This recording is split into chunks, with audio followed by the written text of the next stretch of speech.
नमस्कार प्रेक्षकांनो. तर आपण बघतोय थोडं तुझं थोडं माझंचा आजचा एपिसोड. इथे एपिसोडच्या सुरुवातीला रणजित मानसीला हाक मारतो आणि मानसीच्या हातात सुद्धा ते बोनसचं जे काही पाकिट आहे ते इथे देतो आणि मग त्याच्यानंतर बाकीच्या एम्प्लॉईजना दिवाळीच्या शुभेच्छा देतो आणि इथे आतमध्ये निघून जातो. रणजित जेव्हा आतमध्ये निघून जातो किंवा मानसीला जेव्हा त्याने बोनसचं पाकिट दिलं आहे त्याच्यानंतर त्या बाकीच्या एम्प्लॉईजमध्ये थोडी चर्चा होते की मानसी आत्ताच जॉईन झाले आणि तिला कसं काय बोनसचं पाकिट दिलं किंवा तिला कसं काय इथे बोनस दिला असं इथे या दोन एम्प्लॉईजमध्ये चर्चा होते. मानसी पण विचार करते की मला कसा काय बोनस दिला किंवा मला कसा काय इकडे त्यांनी पेमेंट दिलं आहे आत्ताच किंवा बोनस दिला दिवाळीचा जो काही आहे तो. ती गप्पा तो बोनस घेते आणि तिथे बसते, पण नंतर तिच्या मनाला ते पटत नाही. त्यामुळे ती विचार करते आणि मग इथे ती रणजितला भेटायला जाते. प्रेक्षकांनो, यामध्ये रणजितची काही चाल आहे असं तुम्हाला वाटतं का? ते कमेंटमध्ये नक्की सांगा बरं. तर इथे घरामध्ये सगळ्यांना टेन्शन आलं आहे. सुनंदा म्हणतायत की काय करायचं, मला तर टेन्शन आलं आहे. यांची पहिली दिवाळी आहे आणि काय करायचं, पैसे कसे आणायचे असं विचार करतायत त्या. तोपर्यंत तेजस म्हणतो की आता मी आलो आहे ना, मी काहीतरी करतो असं तो म्हणतो आणि तो सुयोगला इथे फोन लावत असतो. तोपर्यंत तिकडनं तात्या येतात आणि म्हणतात घरात आलायस, काहीही झालं तरी घराचे नियम मोडायचे नाहीत. कर्ज काढून कुठलाही सण इथे साजरा करायचा नाही. घरात घेतलंय म्हणजे नियम मोडायचे नाहीत असं म्हणून इथे ते सांगतात तात्या. आणि मग त्याच्यानंतर तात्या म्हणतात दिवाळी अंकाला काही लेख लिहिले होते मी, तर हे लेख थोडे लिहून पैसे आलेत, हे पैशामधून काय होतंय का बघा असं म्हणून ते पैशाचं पाकिट जे काही आहे ते सुनंदाईंच्या हातामध्ये इथं देतात. तेजस विचार करतो की नेमकं काय करायचं ते. दिनेशच्या हातातून ते पाकिट तात्या इकडे आईच्या हातात देतात. मग इकडे आभा म्हणते आई यावर्षी मला नवीन ड्रेस नको असं ती इथे म्हणते आणि तेजस दादा घरात आला आहे त्यामुळं नवीन इथे मला ड्रेस नको. यावर्षी सणाला माझे सगळे भाऊ एकत्र आहेत आणि हीच माझ्यासाठी भाऊबीज आहेत असं म्हणून ती इथे दिनेशच्या जवळ जाऊन उभी राहते. कारण ती दिनेशशी मगाशी चेष्टेत बोलली असते पैशावरून, त्यामुळे तिला पण ते वाईट वाटत असतं. त्यामुळे ती म्हणते की मला भाऊबीज नको. मग लगेच इकडे सुनंदा म्हणतात अगं तुला एक नवीन ड्रेस नाही दिला तरी वाण सामानासाठी एवढे पैसे पुरायला नकोत का? तर तोपर्यंत इकडे तात्या म्हणतात एखाद्या वर्षी नाही केलं तरी चालू शकतं किंवा एखाद्या वर्षी थोडेसे पदार्थ केले तरी चालू शकतात. आपल्या हातात जेवढं काही आहे ते बघून आपण इथे पुढे गेलं पाहिजे असं इथे तात्या आईला सांगतात. आणि हा सगळा विषय बोलण्याचा सुरू आहे, फराळाचा चालू आहे, पैशांचा सुरू आहे. तोपर्यंत सूरज इथे येऊन म्हणतो की आई जास्ती काही करू नकोस यावेळी, लाडू कर, सगळ्यांना फक्त तुझ्या हातचे लाडूच आवडतात असं इथे सूरज सांगतो. छान वाटतं हे ज्या आहे त्या परिस्थितीला सगळे एकत्र मिळून इथे तोंड देत आहेत. तुम्हाला काय वाटतं ते कमेंटमध्ये नक्की सांगा बरं का प्रेक्षकांनो. आणि तुम्हीसुद्धा कधीतरी ही परिस्थिती अनुभवली आहे का आणि त्यावेळेच्या तुमच्या भावना कशा होत्या ते सुद्धा कमेंटमध्ये नक्की सांगा. आणि तुम्ही जर या परिस्थितीतून पुढे गेला असाल तर खरंच ते तुमच्यासाठी खूप चांगलं आहे आणि माझ्या खूपच शुभेच्छा तुमच्याबरोबर आहेत. तेजस म्हणतो की यावर्षी ही परिस्थिती आहे पण पुढच्या वर्षी ही परिस्थिती नसेल. ही परिस्थिती जी काही आहे ती लवकरात लवकर मी इथे बदलेल. सूरजसुद्धा इथे समजूतदारपणे वागला आहे, सगळेच इथे समजूतदारपणे वागत आहेत. आभा, तेजस सगळेच इथे समजूतदारपणे वागत आहेत. छान वाटतं बघायला. तर प्रेक्षकांनो, इकडे मानसी आता रणजितकडे गेली आहे. ती सर म्हणून त्याला हाक मारते आणि त्याच्याशी बोलतीये. बघूया मानसी काय म्हणते रणजितला. मानसी रणजितकडे जाऊन म्हणते की तुम्ही मला आता जे पाकिट हे बोनसचं कसं काय दिलं हे मी घेऊ शकत नाही, हे तुम्ही परत घ्या असं म्हणून मानसी इथे रणजितला सांगते. रणजित म्हणतो की काय झालं, का तुम्ही असं का म्हणताय? तर मानसी म्हणते की मला इथे जॉईन होऊन काहीच दिवस झालेत, मी अजून पुरेसं कामही केलं नाही आणि त्यामुळे हा बोनस मी कसा घेऊ? तर रणजित म्हणतो की तुम्ही तुमच्या कपॅबिलिटीने काम करून स्वतःचा प्रोजेक्ट बनवला आहे, पहिला प्रोजेक्ट मिळवला आहे आणि त्यामुळं तुम्ही हे घ्या. आणि तुम्हाला कोणी सांगितलं की यामध्ये बोनस आहे? तुम्ही हे पाकिट उघडून बघितलं का? तर मानसी म्हणते की नाही, मी पाकिट उघडून बघितलं नाही. तर मानसीला रणजित इथे पाकिट उघडून बघायला लागतो आणि त्याच्यामध्ये त्या पाकिटामध्ये ॲडव्हान्स सॅलरी असं लिहिलेलं असतं. मग रणजित म्हणतो दिवाळी सगळ्यांसाठीच असते, त्यामुळे ती नवीन एम्प्लॉई जुना एम्प्लॉई असं काही बघत नाही आणि म्हणून मी इथे ॲडव्हान्स सॅलरी इथे तुम्हाला दिली आहे.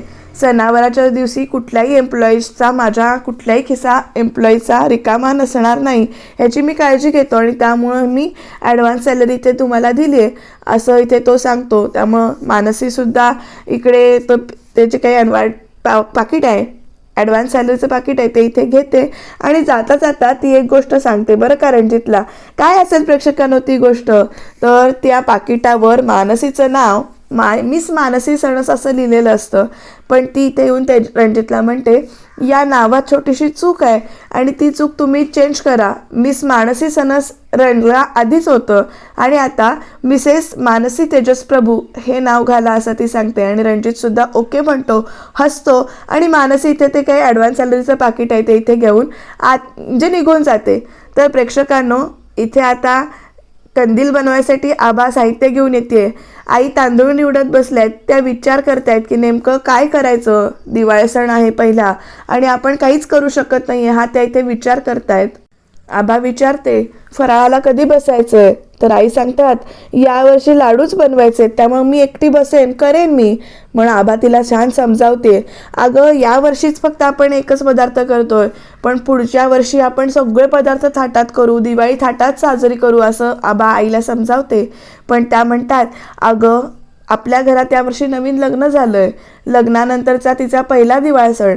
ती काही बोलत नसली तर तिला काहीतरी वाटत असेल ना आणि ती बोलणार नाही हे आपल्याला माहिती आहे. तिच्यामुळे दादाचा वनवास संपलाय, तिच्यामुळं दादा इथे घरात आलाय असं सगळं म्हटल्यानंतर आबा म्हणते आई तू काय म्हणालीस, म्हणजे तू पण आमच्या पार्टीत आलीस, वा ग्रेट असं ते म्हणते.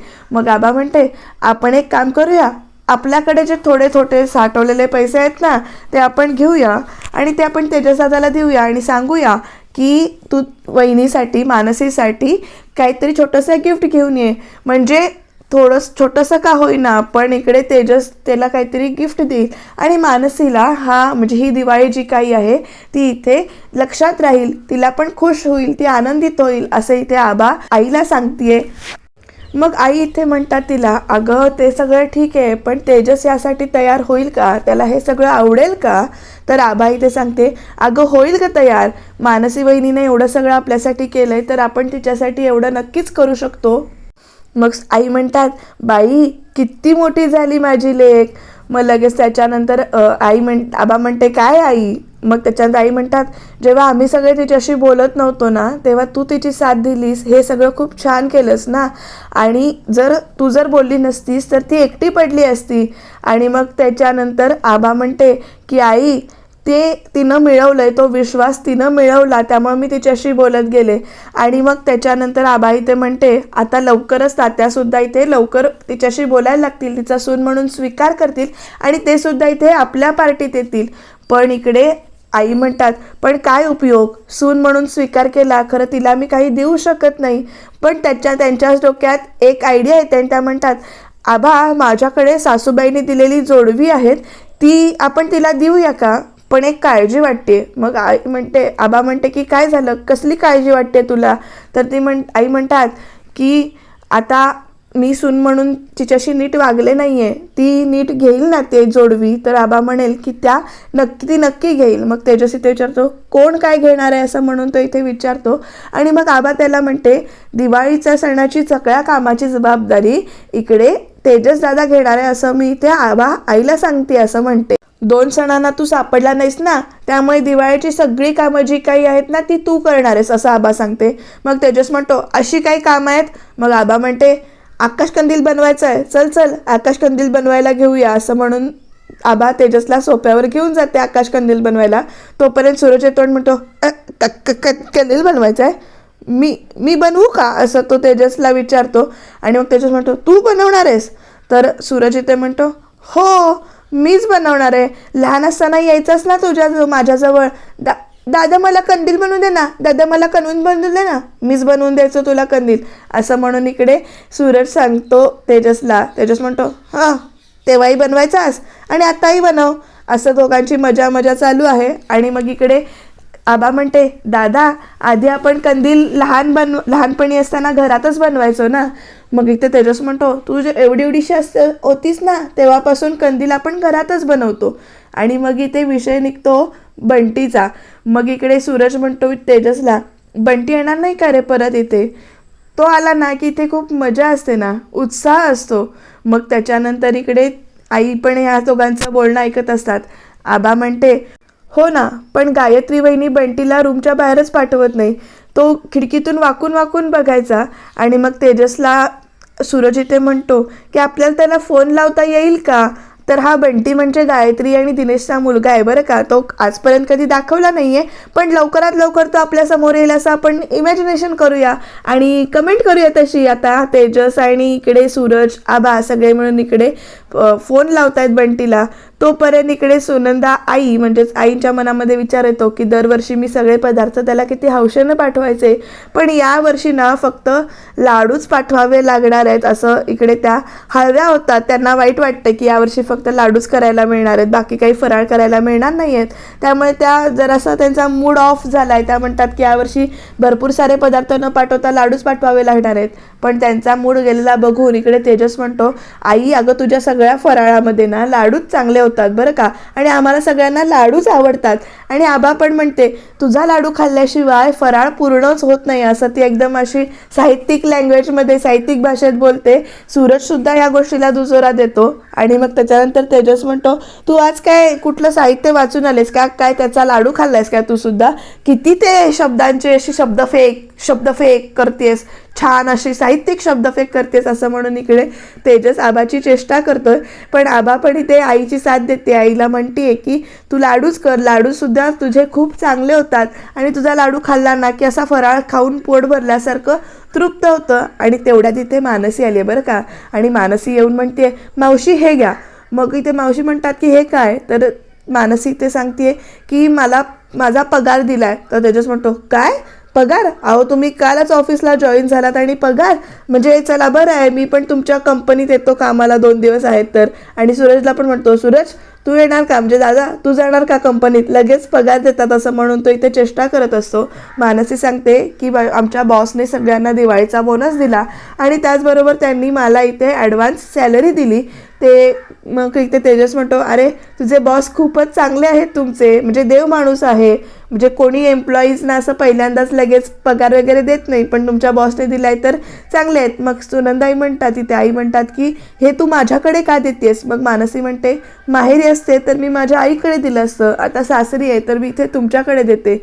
मग इथे त्या म्हणतात की बरं ठीक आहे, तू एक काम कर, ते पाकिट घे आणि देवघरात जा, मी येतेस. हे पाकिट पैशांचं जे काही आहे पहिली सॅलरी ती देवापुढे ठेव. तर त्या इथे देवापुढे मानसीला बसायला सांगतात. ते पाकिट इथे पैशाचं पाकिट किंवा पगाराचं पाकिट जे काही आहे ते देवासमोर ठेवायला सांगतात.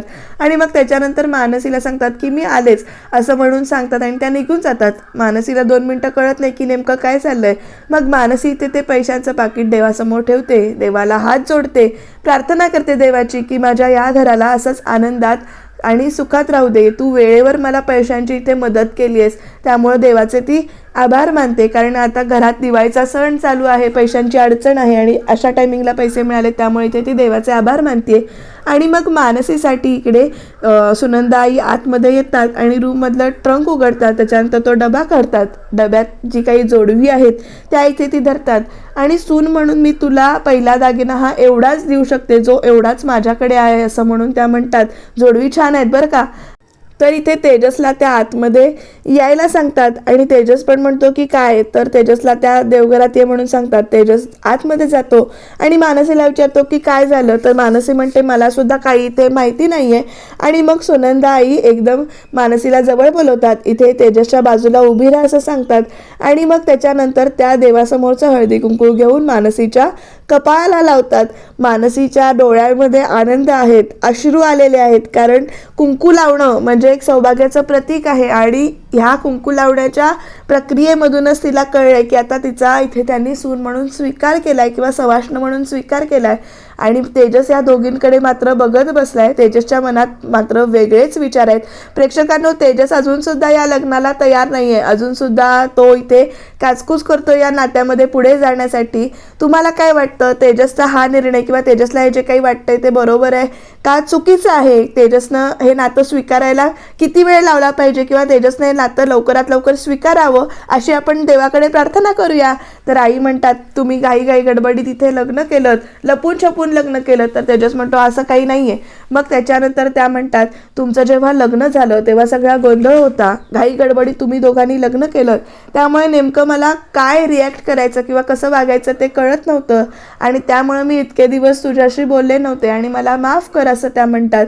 आणि त्याच्यानंतर म्हणतात, आता माझ्याकडे तुला द्यायला सून म्हणून सासरकडचा एक दागिना द्यायला ही एवढी जोडवीच आहेत जी मला माझ्या सासूबाईंनी दिली होती आणि माझ्या सासूबाईंना त्यांच्या सासूबाईंनी दिली होती असं त्या इथे सांगतात. आणि ती जोडवी इथे तू घाल असं म्हणून इथे तेजसच्या हातामध्ये ती जोडवी देतात. तेजस म्हणतो, अगं कशाला? तर आई म्हणतात की सुनेचा हक्क आहे तो, सुनेच्या पायामध्ये, सवाष्णीच्या पायामध्ये जोडवी असणं गरजेचं आहे. लग्नानंतर जोडवी नाही तिच्या पायामध्ये बरं दिसत नाही आणि ही जोडवी तू घाल. मोठी सून म्हणून मी ती गायत्रीला देव केली होती पण तिने ती घेतली नाही. तर तेजस, ही जोडवी आता तू मानसीच्या पायामध्ये घाल असं म्हणून त्या इथे सांगतात. आणि जोडवी देऊन त्यांनी सून म्हणून मानसीचा इथे स्वीकार केला हे त्या कबूल करतात.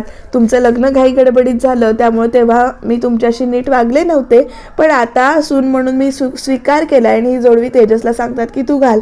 तेजस मात्र इथे आडेवेडे घेत असतो की जोडवी मी घालत नाही, कशाला, राहू देत, अगं ती लहान होत आहेत. मग आई सांगतात, अरे लहान होत नाही, त्याचा पीळ आहे, तो व्यवस्थित कर असं म्हणून सांगतात त्या. आणि त्या तेजसला जोडवी इथे घालायला सांगतात. जोडवी अशी देतात त्या तेजसकडे. छान वाटतं अशी जोडवी दाखवून त्या देतात तेव्हा. आणि तेजस विचार करतोय की नेमकं काय करायचं, पण तो आईचा शब्द इथे मोडत नाही. मानसींच्या पायामध्ये ती जोडवी इथे घालतो तेजस आणि विचार करतोय की मी तुम्हाला या बंधनातून लवकरात लवकर सोडवेन. मिस मानसी, तुम्हाला जास्त वेळ या बंधनात मी ठेवणार नाही, तुम्हाला या बंधनातून लवकरात लवकर सोडवेल असं तेजस इथे म्हणत असतो. पण मानसी म्हणते की तेजस, मी तुम्हाला अशीच आयुष्यभर कायम इथे साथ देईन असं इथे मानसीनं सांगितले. मानसी आपल्याकडून पूर्ण प्रयत्न करते नातं टिकवण्याचा, या नात्यात पुढे जाण्याचा, पण तेजस मात्र इथे अजूनसुद्धा पुढे जायला तयार नाही आहे. कारण त्याला अजूनही वाटतं की तो त्यांच्या लायक नाही आहे. पण आई त्याला समजावतात की लायक नाही असं कसं म्हणतोस तू, नोकरी आहे तुझ्याकडे, आता तुला नोकरीसुद्धा मिळाली आहे. आणि मानसी, जेव्हा मी तुला बोलता बोलता बोलले होते की तेजसच्या आयुष्यात जेव्हा त्याचा जोडीदार येईल तेव्हा सगळ्या गोष्टी व्यवस्थित होतील, हे मी तुझ्याशी बोलून गेले होते, पण मला तेव्हा माहिती नव्हतं की तेजसची जोडीदार तूच असते. पण मला आता खूप छान वाटतंय, तू त्याला व्यवस्थित साथ देतेस आणि असेच तुम्ही कायम एकत्र राहा असं इथे मानसीला आणि तेजसला आई सांगतात. इकडे तेजस होय नाही करत ते मानसीच्या पायामध्ये जोडवी घालतोय. मानसीच्या आता गटामध्ये किंवा मानसीला सून म्हणून स्वीकार केल्यानंतर मानसीच्या बाजू वाढलेली आहे. कारण आभा आणि आई ही दोघं जण आता दोन व्यक्ती तिच्या जवळच्या आहेत या घरामध्ये. त्यामुळे आता मानसीला गायत्री विरुद्ध खेळायला किंवा बाकीच्या सगळ्यांची मनं जिंकायला फारसा वेळ लागणार नाही. आपण सुद्धा प्रार्थना करूया की लवकरात लवकर हे दिवस जाऊ देत आणि दोघांचा संसार व्यवस्थित चालू होऊ देत. तुम्हाला काय वाटतं, आईंनी आता जे काही केलं ते बरोबर आहे का चुकीचं, ते कमेंटमध्ये नक्की सांगा. आणि हा जो काही रिव्ह्यू देते, ही जे काही सांगते ते जर तुम्हाला आवडत असेल तर प्लीज चॅनलला सबस्क्राईब करा. असं तुम्ही सबस्क्राईब केल्यानंतर छान छान कमेंट केल्यानंतर मोटिवेशन मिळतं. त्यामुळे प्रेक्षकांनो, कमेंट करायला विसरू नका बरं का. तेजसच्या मनामधले हे जे काही विचार आहेत, मी त्यांच्या लायक नाही आहे किंवा त्यांच्या योग्यतेचा नाही आहे, हे विचार लवकरात लवकर जाऊन तेजस आणि मानसीचा संसार इथे सुखाचं होऊ देत अशी आपण प्रार्थना करूया. आणि प्रेक्षकांनो, उद्याच्या भागामध्ये आपल्याला फराळाची लगबग पाहायला मिळणार आहे बरं का. अर्थात मानसीने पैसे दिले त्याच्यामुळे आता दिवाळी नक्कीच चांगली साजरी होईल. इथे तेजस आणि मानसी चकली करतायत आणि मानसीच्या हातावर तेल उडतंय, तर तेजस तिला छान अशी फुंकर घालतोय. मस्त असं रोमॅन्टिक वातावरण झालेलं आहे. बघूया उद्याच्या भागामध्ये चकल्या कशा बनतात आणि फराळाचे अजून कुठले कुठले पदार्थ केले जातात. त्याच्यासाठी तुम्ही चॅनलला सबस्क्राईब करा आणि सिरियल नक्की बघत राहा. धन्यवाद.